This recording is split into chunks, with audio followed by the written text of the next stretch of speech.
Imagine boarding a normal overnight flight. You take your seat, maybe glance out at the runway lights, expecting you will wake up in another country. On March 8, 2014, 239 people did exactly that.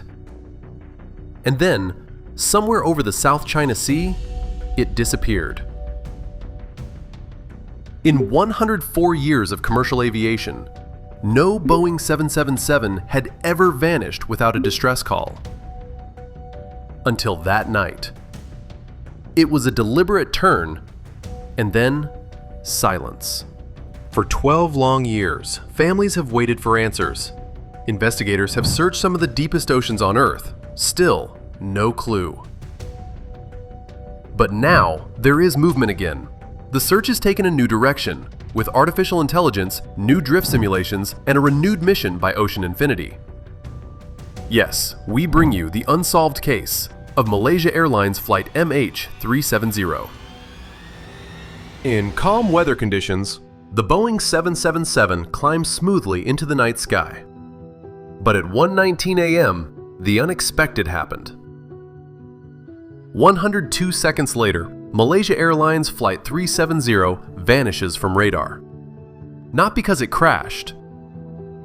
Someone turned off the transponder. Later, the satellite's handshakes revealed something shocking. It was flying for another 7 hours. This series of events revealed one thing. It was not an immediate crash. Someone had deliberately planned that. Since then, numerous theories have been put forward. Some people believed it was Captain Zahari Ahmad Shah. Others believed in a hijacking theory. But why was Zahari being targeted? As the evidence slowly came together, it began to suggest something far more deliberate. Zahari had a home flight simulator that contained a route similar to the one taken by Malaysia Airlines Flight 370, heading toward the southern Indian Ocean. All of these pointers suggested that he had already planned to do so. Some analysts even noted that at the IGARI waypoint, the flight took a 180-degree turn from Vietnam back toward Malaysia.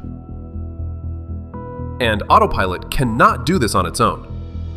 Most importantly, the point where the aircraft made that turn was at the border of Malaysia and Vietnam. And here's what changed. It was possibly done to avoid radar coverage of both countries. Knowing this, you might conclude that this must have been the case. But there were contradictions in this rogue pilot theory too. In 2018, Chief Investigator Kok-Soo Chan stated that there was no conclusive evidence of interference by the pilots or any third party. To this day, these theories have ignited public discussion, but none of them has been officially confirmed to be true. The original search was purely based on these satellite handshakes, which usually tell the distance, not the direction. In such situations, investigators had only one option: to determine the zone where Flight 370 last contacted the satellite. And that brought one possibility. They had to proceed with a focused search in certain high-probability areas. In 2018, the Malaysian government contracted with Ocean Infinity for underwater searches. Ocean Infinity is a US-based marine robotics company working under the no find, no fee policy. But now, certain strategies have been revamped that could bring out the reality behind the Flight 370 mystery. If it goes positively, then the families of those who were never found may finally have the answer to what exactly happened that day. Since the plane went missing, only debris has been discovered, believed to have washed up along the African coast. And this proved only one thing. Malaysia Flight 370 did end up in the Indian Ocean, but debris alone did not tell us the entire story. It is only a fragment of a mystery that began in 2014. The real answers could only be found if the main wreckage could be extracted from the ocean floor. Looking at the previous efforts, it might seem difficult to uncover the actual truth. But what if I tell you the reality and how things are being managed now? Deep sea searches are not a piece of cake for anyone. especially knowing that this is one of the largest search areas on Earth. Adding to this difficulty are frequent climatic changes and the extreme depth beneath the ocean. But this is where things shift. The ongoing search is not based purely on 2014 assumptions. Rather, it includes more refined data and newer AI-driven technologies. And that dramatically adds weight to the investigation and increases the probability of success. Does this technology guarantee success? No. But we must consider that this is the most promising lead we have had since the flight went missing. Now, the bigger question remains: what exactly is different this time? It is technology. A lot has changed since 2014. In 2014, we searched with limited data. In 2026, we search with intelligence.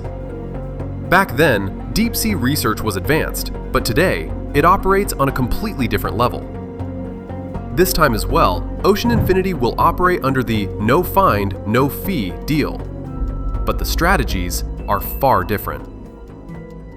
In the early search operations, much of the scanning was done using equipment towed behind ships. It worked, but there were limitations.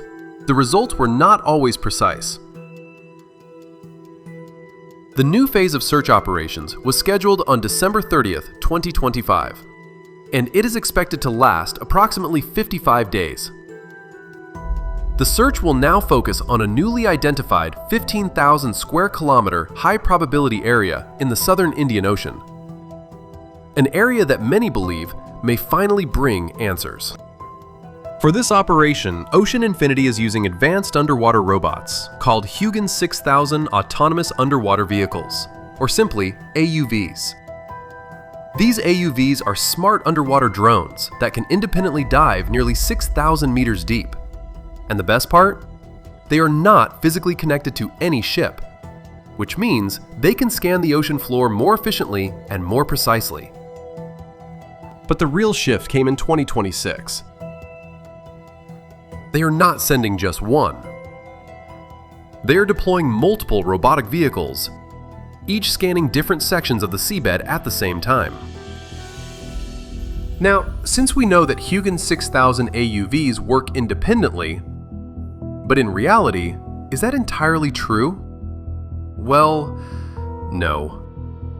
Alongside these AUVs, Ocean Infinity is also using highly automated support ships, which they refer to as their Armada fleet. Their job is to monitor the underwater AUVs and process the gathered data in real time. So whenever the AUVs upload information, it is immediately analyzed. And if anything unusual is detected, the vehicle is redirected to that exact location. This level of coordination makes the operation far more effective than the earlier search efforts. Scanning is done, but it needs someone to read it accurately and quickly. This is where AI comes into play. These automated vehicles collect massive amounts of sonar data every single day. In the earlier days, humans had to verify all of it manually, and that took a lot of time. But now, artificial intelligence algorithms are being used to scan for shapes and objects that do not match natural rock formations on the seabed. This makes the search far more refined. Another major upgrade is analytical. Previously, scientists studied ocean current patterns, debris discovered in places like Reunion Island, and satellite communication data from 2014. No doubt, this helped narrow the likely crash zone, but it was not precise enough. Instead of searching across vast stretches, this mission now focuses on a much smaller region, about 15,000 square kilometers, near the high probability zone of the 7th arc. Do all of these technologies guarantee success?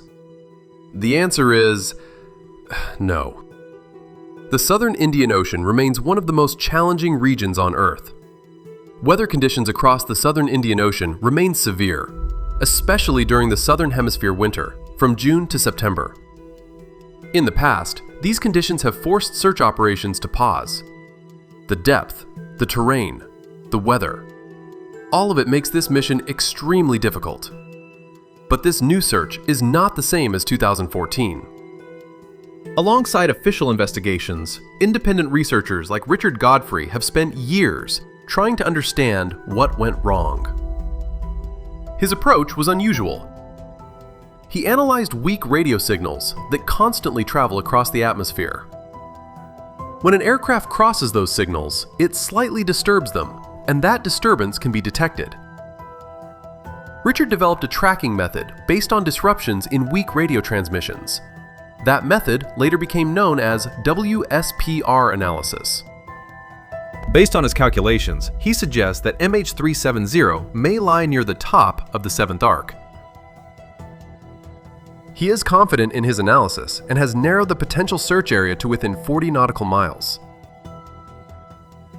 And here is where it gets interesting. Recent search efforts appear to be focusing on a region close to the area he identified. Finding the main wreckage would go far beyond just solving a mystery. It would provide clarity about what exactly happened that day. If the wreckage is found largely intact, it could suggest a controlled descent scenario. If the debris field is widely scattered across the ocean floor, it may indicate a high-speed impact. However, nearly 27 confirmed pieces of Malaysia Airlines Flight 370 have already been recovered from islands across the Indian Ocean region. In the end, the most crucial evidence lies within the aircraft itself. If the flight recorders are still intact after 12 years, they could reveal details the world has yet to hear. The flight data recorder would provide precise information about the aircraft's condition, including system behavior, engine performance, and any technical anomalies. The cockpit voice recorder, which stores only the last 2 hours of audio, could help reconstruct the flight's final moments. Who was in the cockpit, what was said, and what actions were taken? Finding the plane would finally reduce speculation among families, researchers, and the world that has waited for answers. It could clarify whether the disaster was caused by hijacking, mechanical failure, or deliberate human action. For the families who lost their loved ones, this case goes far beyond an investigation. They have lived for over a decade without certainty, without a confirmed wreckage site, and without final closure. Finding the wreckage will not change what happened that day, but it could finally give the families the answers they have waited for. For now, somewhere in 4,000 meters of darkness, the truth still waits to be uncovered. While engineers refine search grids, families still wait for a phone call that never came. 12 years later, the ocean still keeps its silence. But silence does not mean the story is over. While the search continues, you can take a closer look at the full story of Malaysia Flight 370 and see how a routine flight became one of the most chilling chapters in aviation history. Until then, stay tuned with Mayday Central for more real stories like this.